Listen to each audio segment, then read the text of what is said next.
महफिल के सिलसिले को बाकायदा तौर पर जारी करते हुए तिलावत कुरान मजीद फुरकान हमीद से इसका आगाज करेंगे, जिसके लिए मैं दावत दूंगा रियाजुल उलूम एकेडमी में पढ़ने वाले एक कमसिन नन्हे मुन्ने तालिब इल्म अब्दुल राफे को कि वो तशरीफ लाएं और तिलावत कुरान मजीद फुरकान हमीद से हमारे कुलूब को मुनव्वर फरमाएं। खड़े हो जाओ,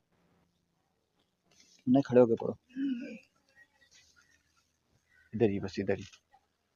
अऊज़ु बिल्लाहि मिनश शैतानिर रजीम, बिस्मिल्लाहिर रहमानिर रहीम। लौ अंज़लना हाज़ल क़ुरआन अला जबलिन लरअयतहु خاشعا متصدعا من خشية الله وتلك الأمثال نضربها للناس لعلهم يتفكرون هو الله الذي لا إله إلا هو عالم الغيب والشهادة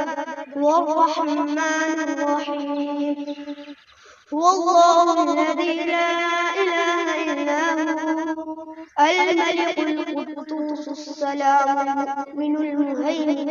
العزيز الجبار المتكبر سبحان الله عما يشركون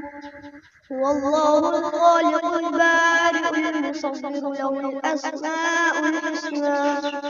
يسبح له ما في السماوات والأرض سبحان الله عما يشركون صدق الله العظيم. هل يستوي الذين يعلمون والذين لا يعلمون